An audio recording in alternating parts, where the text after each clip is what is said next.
dans la poursuite des témoignages de prise de parole, j'ai appelé Nasser, donc, qui est Nasser Kamla, qui est élu à Vénissieux, adjoint à la jeunesse et au sport, et qui va nous dire un mot justement sur les questions de la jeunesse en lien avec le programme de Fabien Roussel. Bonsoir. Alors comme l'a dit Serge, je vais essayer de vous parler un petit peu de la jeunesse. Je me rapproche là. C'est bon Michel? Là. Très bien. Tout le monde m'entend? Alors on y va. La jeunesse. Notre jeunesse, une richesse collective, une force, elle est l'avenir d'un pays, de notre monde. Elle nous questionne tous les jours sur notre avenir, sur l'environnement par exemple, sur les discriminations. Elle nous fait avancer. Pourtant, la crise sanitaire et économique a mis en lumière la situation catastrophique dans laquelle se trouve une partie de la jeunesse. Appauvrie, abandonnée, victime de la sélection sociale, privée d'emploi. En sacrifiant les jeunes, c'est l'avenir d'une nation qui est mis à mal. Le nombre très élevé de jeunes privés d'emploi ou de formation résume à lui seul le bilan des politiques menées depuis plusieurs quinquennats. Et Emmanuel Macron n'a rien proposé, sauf quelques bribes, sauf peut-être la création d'un contrat d'engagement qui n'est rien d'autre que la garantie jeune qui était déjà en place. C'est juste réchauffé, rien de bien spécial, rien de nouveau. Encore un nouveau parcours du combattant pour ces jeunes qui n'en ont pas besoin, puisque déjà les choses ne sont pas faciles pour eux. C'est le fameux « en même temps », ni là, ni là, politique de notre président. Le résultat de 5 années d'une politique antisociale. Nos enfants, nos jeunes méritent bien mieux. Ils ont le droit d'accéder aux meilleures études et aux meilleurs diplômes. Avec Fabien Roussel, la sélection à l'entrée de l'université sera supprimée. Parcoursup lui-même sera supprimé. Le bac, diplôme national, reposera de nouveau sur des épreuves nationales communes à toutes et tous, avec la nouvelle majorité politique. Je vais vite. Avec la nouvelle majorité politique, une rémunération minimum au SMIC sera garantie aux alternantes et alternants. Un revenu fixé à 850 € par mois à toutes les étudiantes et étudiants sera mis en place. Cela mettra fin au salariat étudiant. Nos jeunes doivent étudier sans se soucier du lendemain. Ce serait une bonne chose. Ouvrir un chemin à l'avenir, zéro jeune au chômage.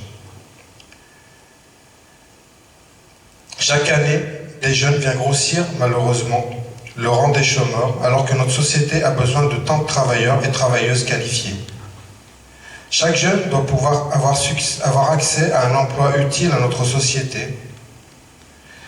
L'ensemble des aides publiques aux entreprises sera conditionné à l'embauche de jeunes en CDI et à leur formation professionnelle. Les entreprises grandes et moyennes seront tenues de réserver 10% de leur nouvelle embauche aux jeunes de moins de 25 ans. En finir avec la minorité sociale avant 25 ans. Le RSA sera ouvert aux moins de 25 ans. Un droit au logement sera rendu effectif à la construction de logements Crous. Le parc sera porté de 175 000 actuellement à 525 000. Le droit à la mobilité deviendra effectif. La gratuité des transports en commun sera instituée pour les moins de 25 ans. Les pratiques sportives et culturelles seront développées. Leur nombre d'heures dédiées sera augmenté de l'école maternelle au lycée. Par ailleurs, sera rendue obligatoire l'intégration d'heures consacrées aux pratiques sportives et culturelles dans le cursus universitaire.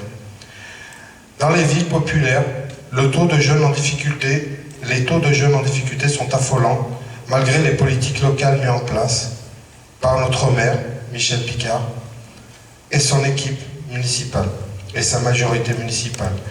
Les chiffres ne sont pas rassurants, et pourtant un travail est fait. Pourtant, avec des EPJ ouverts pratiquement toute l'année, ce qui permet une offre de service public centrée sur l'accueil et les loisirs des jeunes et l'accompagnant à la scolarité en contribuant au développement de projets structurants, sur des sujets d'intérêt général et favorisant plus largement la relation entre la jeunesse vénitienne et son environnement. Avec le Bureau d'information jeunesse, support de l'information en direction des jeunes, le secteur 16-25 ans a été fortement développé ces dernières années, près de 4000 jeunes accueillis par an.